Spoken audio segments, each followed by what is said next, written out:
एक अधूरी दास्तान। छोटे से पहाड़ी गांव में रहने वाली एक सीधी सादी लड़की आर्या अपने सपनों की दुनिया में खोई रहती थी। उसका मन किताबों और कविताओं में रमता था। वह अक्सर गांव की झील के किनारे बैठकर अपनी डायरी में अपने विचार लिखती। वहीं पास के शहर से आए आयुष नाम का एक लड़का, जो फोटोग्राफी का शौकीन था, उस गांव की खूबसूरती को अपने कैमरे में कैद करने आया था। एक दिन झील के पास उसकी नजर आर्या पर पड़ी।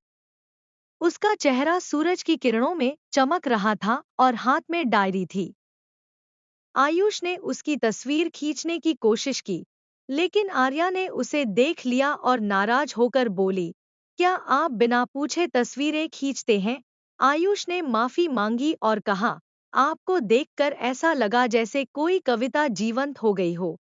यह सुनकर आर्या मुस्कुरा दी। धीरे धीरे दोनों के बीच दोस्ती होने लगी।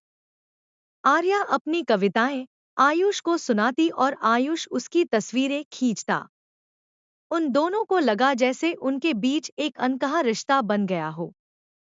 आयुष ने उसे शहर आने का प्रस्ताव दिया, जहां वह उसकी कविताओं को किताब की शक्ल देना चाहता था।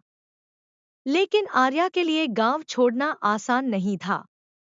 उसका परिवार, उसकी जड़ें उसे रोकती थी। वह अपने सपनों और अपने परिवार के बीच फंसी हुई थी।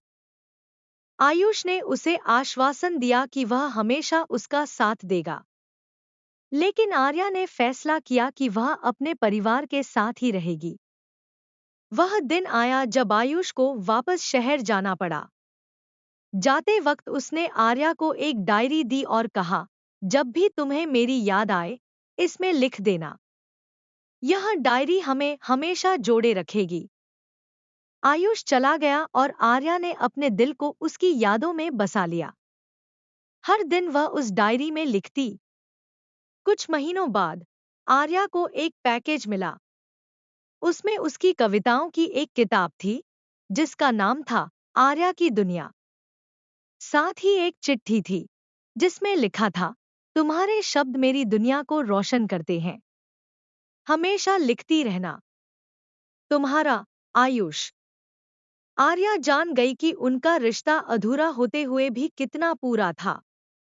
उनके बीच दूरी थी, लेकिन उनका प्यार हर पन्ने पर जीवित था। उनका प्यार ऐसा था, जो शब्दों और भावनाओं में बसा हुआ था, समय और जगह की सीमाओं से परे।